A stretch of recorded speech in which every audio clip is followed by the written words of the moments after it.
Fortnite Season 3 is releasing in just under a week, and from the season's tropical theme to its most important characters and huge map changes, here's everything that we know so far about Fortnite's upcoming tropical season. Just a few weeks ago, the theme for next season was leaked to be based around a jungle. This information was revealed alongside the season's main promo image, and we'll look more into that later. For now, I'm still questioning how exactly we're going to go from a futuristic theme to a massive tropical biome. I'm also wondering if Mega City will even stay on the island, and if it does, where will the jungle grow? My main theory right now is that the 0 Point is growing this jungle for next season to hold the island all together. From speaking to NPCs such as Mystica, we know that the island is falling apart due to the impact it took from Mega City. So the 0 Point seems to be growing these vines and grabbing onto whatever it can before it all falls apart. We know that the 0 Point's energy is rather catastrophic and it spreads. When it begins to do this, it pretty much cannot be stopped once it starts getting really out of hand, and initially I thought that due to this the jungle was going to look similar to the reality biome in Chapter 3 Season 3, but I guess that isn't the case in this season. Either way, I still believe that the 0 Point will have some relevance to all of this, as the sound of its energy can be heard all around the earthquake sites.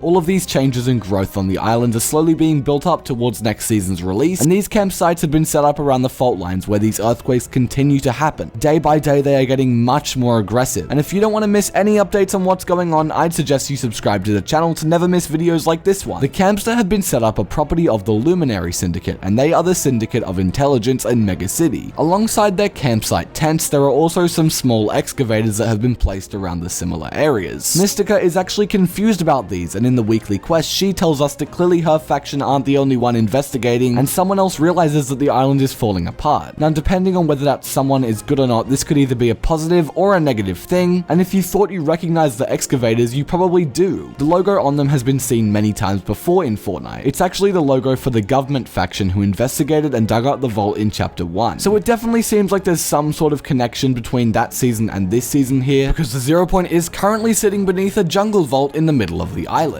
Maybe this small structure will connect across the entire island like the vault did in Chapter 1. We know there was one small metal bit in the middle, but it stretched out across the entire island and into all the different biomes, and the 0 Point seems to be doing something similar this season. It's almost like it's forming a massive system of vines beneath the island, and they're wrapping around and holding onto all the different biomes. Because we have to keep in mind that this island is not just one chunk of land. The different biomes are all separate realities, and maybe this is how the 0 Point will form them into one big Chapter 4 map. But the earthquakes aren't the only in-game changes that are hyping up Season 3. If you go to several of the locations across the island, including Mega City, you will be able to find payphones, and you're actually able to interact with them as well. The last time we saw something like this was in Chapter 2 Season 7, where Dr. Sloan would talk to loopers and form plans against the last reality. When you pick up the phone this time around, the line is immediately hung up, and maybe that's because Sloan feels bad for betraying us all the way back in the Mothership event, so she doesn't want to talk. Maybe we just aren't the person that Sloan is trying to get a hold of. I have a feeling she needs to contact someone particular who's on the island, and I suspect that they're part of this government organization investigating the earthquakes. Look, I'm not entirely sure, but I'm pretty confident, and I know all of this build-up will lead to something along those lines. And as well as that, feel free to leave your own theories in the comments and share it in my Discord server linked in the description. Something that we do have confirmed for next season, however, is a new kinetic weapon in the form of Fortnite's Boomerang. This pattern of kinetic weapons each season seems to be a common trend within Fortnite Chapter 4. The kinetic ore seems to play a huge role, bigger than we ever first realized, because it is the key part of the storyline. It's the whole reason behind the Rift Gate, behind the Shapeless Man, the Nothing. It's the reason that Mega City came to the island. With this trend continuing on, maybe this ancient jungle next season will also have kinetic ore like the Mega Biome does. Maybe it holds secrets of the kinetic ore and also some possible hints towards the past of Reality Zero. I mean, all of it looks very run down, overgrown, and secretive and ancient. Rideable dinosaurs will also be available in the next season, which makes me even more convinced that this is an ancient or prehistoric themed season. In the background of Season 3's promo image, we can see that grind rails are staying, but in the form of jungle vines, which seems really cool, as well as the fact that the ground seems to be drenched with a layer of water, which makes sense considering water can be heard beneath the 0 Point's jungle vault.